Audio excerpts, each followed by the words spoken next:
Welcome to our podcast, and this week at London Visited, we go to Carnaby Street to tell you all about this iconic part of London. My name is Steve, and each week I'll bring to you the facts, history and information about different parts of this great capital. If you've been to London, or are planning on visiting, live here or just love London from afar, then this is the podcast for you.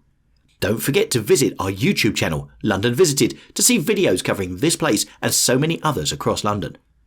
And now, to this week's podcast.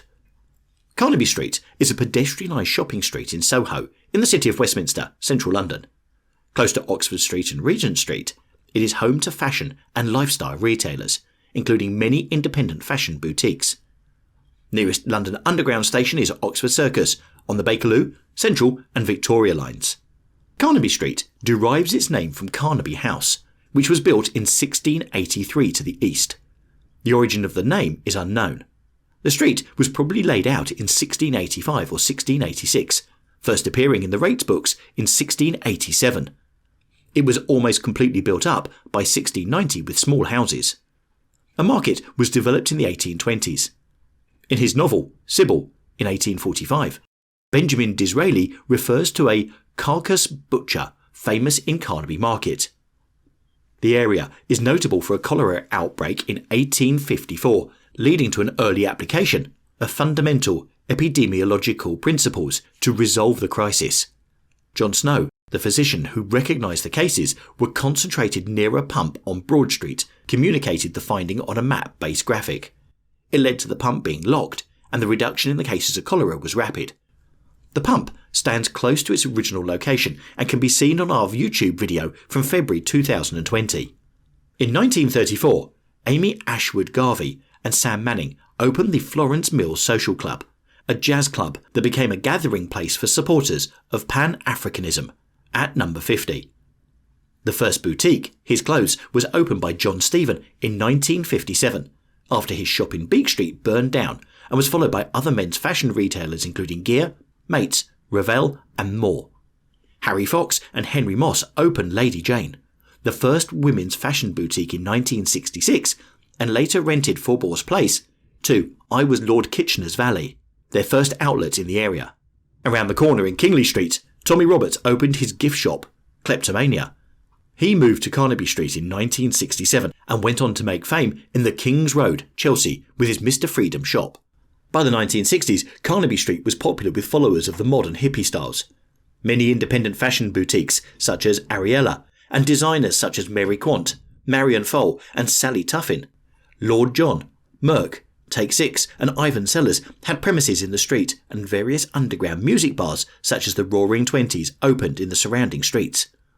Bands such as the Small Faces, The Who and the Rolling Stones appeared in the area to work. At the legendary Marquee Club round the corner in Wardour Street, shop and socialise, and it became one of the coolest destinations associated with 1960s swinging London.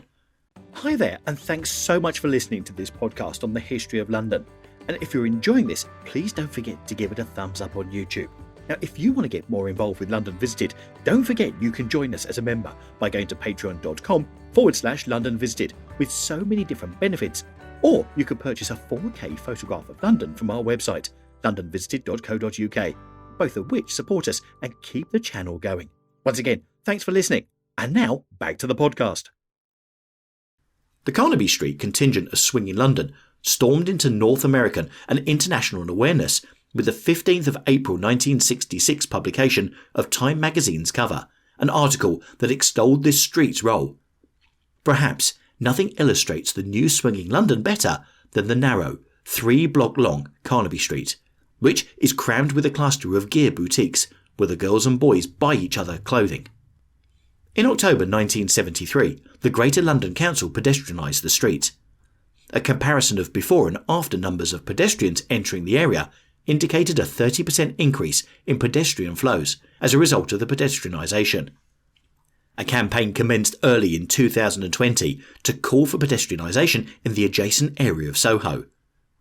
Westminster City Council erected 2 green plaques, one at 1 Carnaby Street dedicated to fashion entrepreneur John Stephen, who began the mod fashion revolution, and another at 52 to 55 Carnaby Street is dedicated to the mod pop group The Small Faces and their manager Don Arden. Despite John Stephen closing his final business in 1975, he died in 2004, aged 70, and the gradual movement to novelty shops with the appeal to the ever-increasing tourist trade. The boutique trade founded in Carnaby Street in 1957 by Stephen is still visible through the many shops of that type that still exist in the street today. In 1966, Lady Jane, the first ladies' fashion boutique, opened, creating a public sensation when they had models getting dressed in the window, bringing Carnaby Street to a standstill.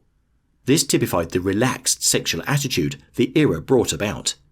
Carnaby Street was satirised by the Kinks in their 1966 hit, Dedicated Follower of Fashion, which contains the line, "Everywhere the Carnabetian army marches on," each one a dedicated follower of fashion. It was mentioned in the 1967 film Smashing Time.